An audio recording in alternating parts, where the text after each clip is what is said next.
Okay, well, thank you very much, Stephen, for being with us. Today we're interviewing Stephen Barrows, the Chief Operating Officer at Acton Institute. We're very excited that he chose to visit Guatemala, and we're very honored to have him as a guest at this program. Prior to his role at the Acton Institute, Dr. Barrows served as Executive Vice President, Provost, and Dean of Faculty of Aquinas College in Grand Rapids, Michigan, where he was a tenured Associate Professor of Economics. While at Aquinas, he taught undergraduate and graduate courses in economics and led a team of more than 85 full-time faculty, 150 part-time faculty, and 30 staff members, serving more than 1,500 undergraduates and 150 graduate students. Yes. Okay. Dr. Barrows also served 21 years in the Air Force as an acquisitions officer, an economics professor at the United States Air Force Academy, and a faculty mentor at the National Military Academy of Afghanistan. He retired from the Air Force in 2013, holding the rank of Lieutenant Colonel. A graduate with distinction of the Air Force Academy, Barrows has a Bachelor in Science degree in economics, a Master's of Arts degree in economics, also from Pennsylvania State University, and a doctorate in economics from Auburn University. And he lives with his wife, and you have three sons and 2 daughters. Yes, okay. Exactly. Okay.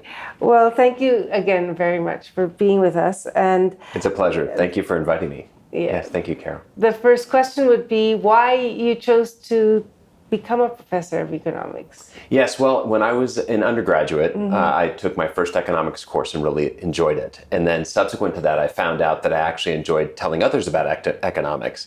And so at the time, I asked the Air Force if they would send me to get graduate studies in economics, and they agreed to do that. And the more I engaged the subject, the more I realized I just loved teaching it. And it's been just a delight to have that as part of my vocation. Economics has been dubbed the dismal science. Yes. And in recent years, I think the discipline has incorporated a lot of math. Yes, it has. And so many undergraduate students probably are a bit fearful when they approach economics. Sure. I don't know, how do you persuade them that it's not the dismal science? Yes, well, when you take a look at the field itself, of course, economics by its nature is going to deal with a phenomenon of scarcity. And in fact, the best definition I've heard of economics is the study of human action under conditions of scarcity. But then you say that the flip side of this is that it actually leads you to show how to create prosperity and how to, understand human nature, understand the choices that people make, the trade-offs that exist, and then why it is that certain aspects of humanity engage in activities which lead to prosperity and other aspects don't lead to prosperity. So if you start out with a positive perspective of what economics can provide, I think that it serves as a motivation for students to think, oh, maybe this isn't quite as dismal as I suspect.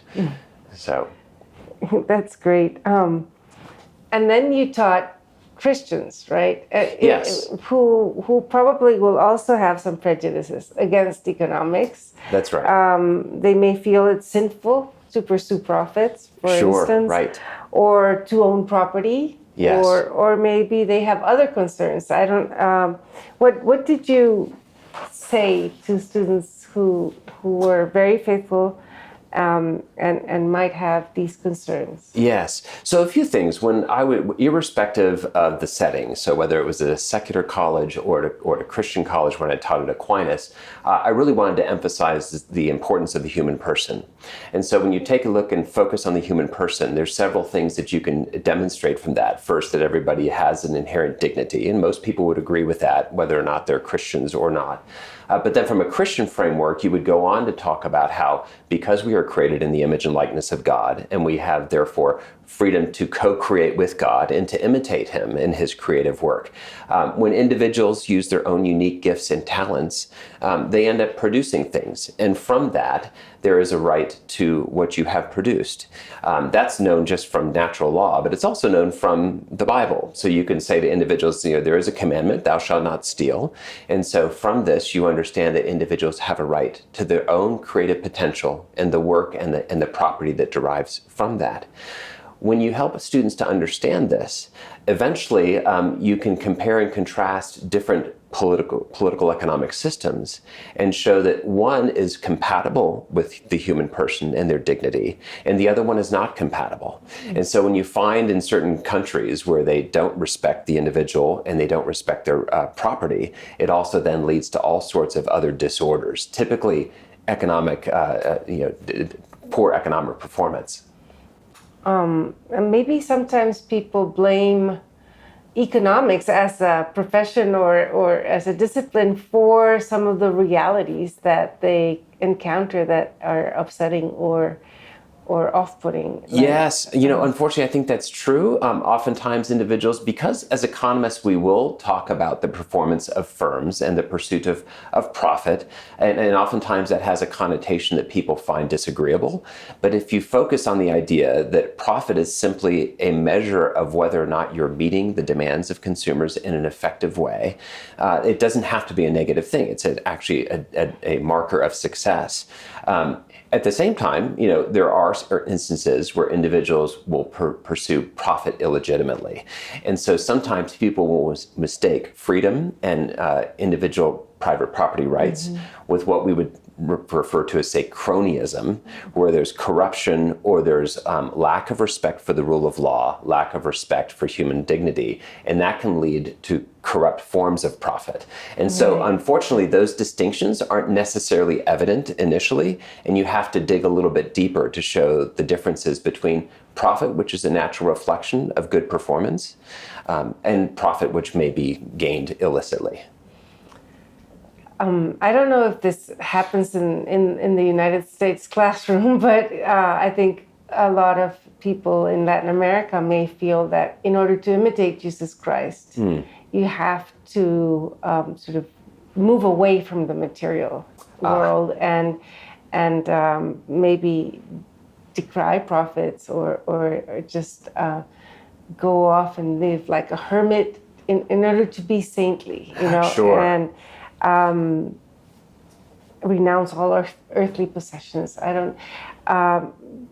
Maybe they view the material world as something that is bad. And do you think that is something that is worth engaging in the classroom and talking about? Absolutely. I mean, we know just reading the New Testament that Christ speaks many, many times about money. And so money and profit and wealth. And there are many warnings throughout the scriptures about being wealthy and the dangers that accompany wealth. At the same time, we're both spiritual and material beings. And so it is good to live in the material world and seek to improve the conditions, not only our own condition, but also the conditions of others. And so in light of that, the question isn't so much whether or not we need to be using our gifts and talents to be creative and help improve our material condition. But then the question becomes, what do we do then with that improvement? So we need to be thinking in terms of, is the material world, am I pursuing it for its own ends, or am I pursuing it with a long-term vision to fulfilling my calling before God? And so, yes, some people actually may be called to a life of asceticism and removing themselves in some ways and committing themselves to prayer, taking a vow of poverty, that is a legitimate calling. But others are actually called in the world to produce for others and to serve others in the marketplace. And so there's no dichotomy here. You can actually do both and serve the Lord in different ways. In different ways. And you can be saintly. You can still be saintly. And, Yes. and some people are actually called to be entrepreneurs and to live out their vocation in a saintly fashion that way. All right. Was Jesus a socialist? Absolutely not. So, I mean, depending on how you define the terms, I mean, when you think about it, as I mentioned previously, because we've been created in the image and likeness of God, we therefore have an inherent dignity and have gifts and talents that it can be used to serve others. And because of that, we derive from that the notion of private property, that the things that I produce from my labor, I have a right to own them because they are the outcome of my own efforts. And then the question becomes, what do I do with the resources that I create? And so it's interesting, in economics, we oftentimes talk about the subjective theory of value, that tastes and preferences are subjective. And that's true, and it's in a proper mode of analysis. But at the same time, there is objective value. And so I could use my wealth to go out and buy illicit drugs, or I could go and use my wealth to purchase food and clothing for my children. And so in the one case, well, I'm showing my preferences in a subjective way, but that would be for an evil cause, and the other would be for a good cause. So in both cases, economics can be used for the analysis, and then you can bring objective Christian ideas to the assessment of that. To the assessment. Okay. That's actually really helpful. Oh, I think because we encounter many people want to put Jesus in a box, Yes. he or appropriate Christianity for their ideological positions. Yes. And that what you said is very helpful because it puts the objective and the subjective on the right plane. Yeah. Exactly. Like, what do we do with the wealth that we create, and how do we go about using that in service to others? That's the important thing. Christ wants us to think about how we serve others. And some choices are economic in nature, and some choices are ethical in nature. Absolutely. Yes. The different dimensions. Why is freedom so important for the correct functioning of markets? Yes. So it goes back, I think, initially to the idea of scarcity. So when we speak of scarcity and the resources being limited in the earth, the question then becomes, how do we best ration those scarce resources and also create and overcome scarcity and create new wealth? And so there's different mechanisms to do so. One of the most important in the ways that you can actually send signals in the marketplace for where resources ought to be used and how is through prices. And prices are generated through the interactions of individuals in the marketplace, which presupposes private property. And so if individuals have ownership of the things that they have, then there's going to be demand for those things and there's going to be limited supply.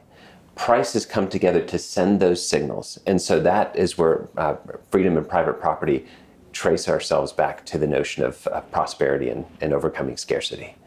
Right. And if you use coercion or you distort the signals. You absolutely distort the signals. You create inefficient. Yes. And if I could run with that idea, so there's the sort of the totalitarian socialist non-ownership where the state tries to direct things, which ends up in lack of prosperity. There are conditions where action should not necessarily be adjudicated through prices, and that's where some of the ethics would come in. So for example, you'd mentioned I'd been to Afghanistan. If there was a battlefield and a medic sees injured soldiers on the battlefield, they aren't going to stand there or they shouldn't say, who's going to pay me the most to help them with their injuries, right? They're going to instead take a look at triage, who is the most severely wounded and can still be saved, and who I could set them aside because you just have a broken arm, we can set you aside for now and I'm going to work on the person here. So that's another mode of rationing, right? So the person is using triage to ration who needs my medical services the most at this time. But ordinarily, the marketplace uses the price signal as the most effective way of showing where resources should go and how to create wealth. I was an undergraduate in the United States, and Yes. I studied economics, and my feeling is that most professors in U.S. colleges nowadays are Keynesian or Marxist. That's probably true, yes. And so the classic liberal perspective is not really taught in a lot of colleges. And I really didn't come across a lot of the classic liberal or public choice literature until very recently. Yes. So how do you think this tendency is affecting students and even more and beyond students' economic policy? Yes. And what can we do about it? So a couple of things. I mean, the first thing is I think that when people teach from a Keynesian or Marxist perspective, they look at things from a negative fashion and actually look at individuals as competing in ways that don't create prosperity, but it's zero sum. And then oftentimes to adjudicate, they'll bring in the state and say the state has to decide where the resources go. Instead, if you take a look at the classical liberal perspective of economics, you find that individuals actually create wealth, and you can expand what is available for people. And unfortunately, when you see that individuals do teach more of a Keynesian or Marxist perspective, it becomes very negative, very zero-sum game. Whereas I think the classical liberals show that human beings are creative and not just consumers. They're not just competing for resources, they're creative. So It becomes a positive sum game. absolutely, Yes. yes. Here in Latin America, the church and academia became quite enamored, I think, with left-wing philosophy Sure. or philosophical perspectives. Especially, I don't know if you've heard of liberation theology, and yes. it had a very big impact on Central America. And the liberation theology is based on development, unequal development or dependent development theories. And Yes. it had really quite an impact, and it's still around, which is pretty amazing, even though I think dependency theories have been debunked to a Yes. great degree by evidence and even in writing, but it's still around. So I don't know if that is also something that you've experienced in the United States. And Yes, probably less so in the United States. But what I think they both have in common is this idea that you have this zero-sum game, and that really wealth isn't being created so much as it's being stolen or extracted from others. Now, unfortunately, there are instances, and I spoke about this moments ago, of crony capitalism, Right. where there are individuals who are, through corruption or unjust access to special privileges from the state, end up doing things that aren't necessarily wealth creative, as gaining unfair advantages over others and using the law to their advantage in ways that others don't have equal access to. So that has exacerbated the problem. But in reality, that's a distortion of free markets, and that's a distortion of what the respect for the human person and private property brings to society. Because in the end, and this is empirically demonstrated time and again, that in societies where human rights are respected, there's equal access to institutions of justice, and the human being is allowed to be free to be creative. Those are the societies which end up being most prosperous, and where the poor are helped the most and are lifted up out of poverty. what do you find most interesting in the future of the economic discipline? You know, have you read new authors that are doing exciting things? Where is economics headed as a discipline? So it's interesting because I'm less involved in most recent years in the latest areas of economics. But one of the things that I find interesting is typically we speak about human rationality. And there have been individuals that have delved deeper into this idea of human rationality. And what does that mean? Because there are some phenomena that we see in the marketplace that don't seem to reflect individuals making a rational choice. So this goes a bit deeper into the notions of the human person. And I think, especially from a Christian perspective, it would be good to continue that research and that line of thought. So on the one hand, there's this homo economicus, where we're pursuing our own self-interest and we're making rational choice in the marketplace. And I think that's largely true. But there are some deeper, I think, even neurological and biological considerations. And I think that field of economics is quite fascinating. That's behavioral economics. That's right. What they're calling? Yes. And there's the bounded rationality that I think the Ostrom and at the Bloomington School developed. Absolutely. Which is rationality, yes, but there's a lot more to human beings. That's exactly right. That's exactly right. So I think that's it. And it's not necessarily a new field. It's been around for a number of years, but I think that there's continual research in this area that I think is quite intriguing. Yes.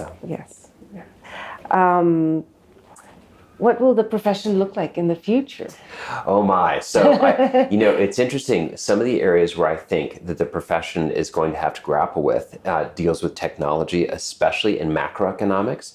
So irrespective of what people think about Bitcoin and distributed ledger technologies, there are new and intriguing questions from a macroeconomic standpoint about monetary policy and the role of money in society. New questions are being raised because of the phenomenon of Bitcoin on whether or not central banking is something that is the best type of monetary system for a society. And so I think this is going to be an interesting thing that economists are going to have to weigh in on what is the nature of money, how does it function in society, and what does new technology bring to us, and what are the new risks that come with this technology. That is really interesting. And what can we do here at Instituto Fe y Libertad to improve the understanding of sound economics? Yes. So I do think most of the errors in economics are not technical so much as they are anthropological. So if you get the human person wrong, you're going to end up going down paths that are going to end up being harmful to the human person. And so going back and emphasizing our nature as individuals created in the image and likeness of God, and that from that derives important truths about the human person and private property. I think those are the most important things you can convey, because in as technical as economics has become, in that technicality, they have lost sight of some of the fundamentals of the human person. So I think that's one of the most important things Fe y Libertad can do to help advance a free and virtuous society. That is a great note to end on. Oh, thank you. Thank you Yes. so much. Well, it's been a Thank you so pleasure. much for this interview and for supporting the work we do at Instituto Fe y Libertad. Yes, thank you so much We're for your very work. grateful. For more information regarding Instituto Fe y Libertad, its work, activities, and what was discussed in this episode, you can visit our website, feylibertad.org, and our sites on Facebook, Twitter, LinkedIn, Instagram, and our YouTube channel. Thank you very much for joining us. Thank you.